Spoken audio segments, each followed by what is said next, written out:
Drug addicts who commit nonviolent, drug-related crimes do not belong in our country's federal or state penitentiaries.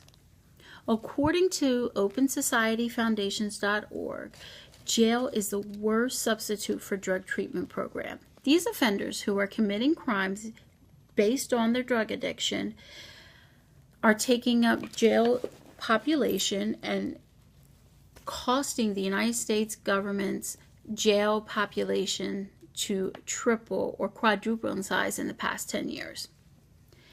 The United States of America has higher incarceration rates than any other country in the world.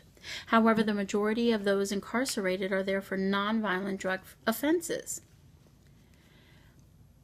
My argument is that nonviolent drug-addicted offenders should be prosecuted and committed to drug treatment facilities where drug counselors can get to the root of their problem to prevent them or to actually stop them from continuing in their cycle of drug abuse and prevent them from committing further crimes to further their drug addiction.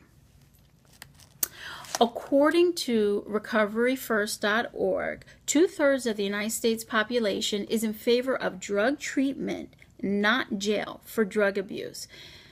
In other words, most people in this country actually believe that nonviolent offenders who are committing crimes due to their drug addiction actually deserve to be counseled, have drug addiction treated as a health problem, which it is, and actually not end up taking up space and using taxpayer dollars sitting in a jail where usually they end up continuing their cycle of drug abuse in jail because drugs are readily available to them in the prisons, and they continue to commit crimes. In order to combat nonviolent drug offenders from recommitting these crimes, it is important to treat the root of their problem. The United States government is actually beginning to realize that it has wasted taxpayer dollars for countless years, and it is time to put an end to that waste of money and actually put that money to good use, prosecuting pedophiles and violent criminals who are actually committing crimes every day with guns or any other kind of weapon, as opposed to those who are actually mainly hurting themselves by using drugs and partaking in silly criminal conspiracies that are not violent and are not harming the public at large. Nonviolent drug offenses are a waste of taxpayer dollars when it comes to housing these prisoners. Proposition 5, which I'm showing you now on the screen, is the U.S. Attorney General's new proposition on how to combat and treat nonviolent offenders in the federal system. According to Proposition 5, nonviolent drug offenses will be treated in other ways outside of housing these offenders in federal prisons. This measure is going to expand drug treatment, diversion programs for criminal offenders. It's going to modify parole supervision procedures and expand prison and parole rehabilitation programs.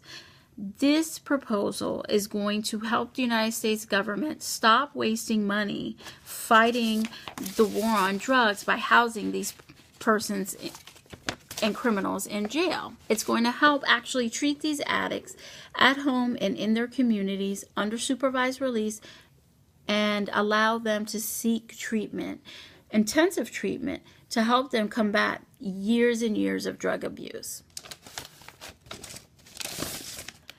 Mass incarceration, as shown here, is a huge problem for the United States government.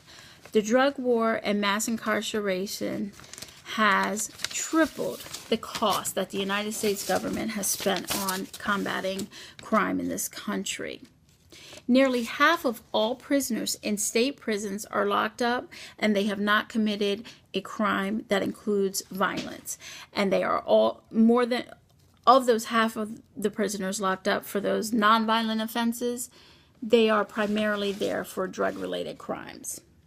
By 2007, the United States have spent more than $44 billion incarcerating and related expenses on nonviolent offenders. This money could be better spent in so many other places in the country, combating hunger, poverty, homelessness, providing adequate health care under the Affordable Health Care Act for citizens who still are struggling to make payments even under the Affordable Health Care Act.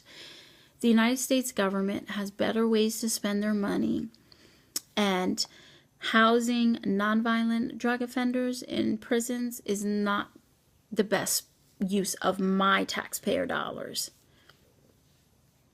Thank you for your attention to this matter, and hopefully you will be encouraged to seek change and continue to fight, whether it's by state or federal legislation, to stop housing nonviolent drug offenders for lengthy prison terms.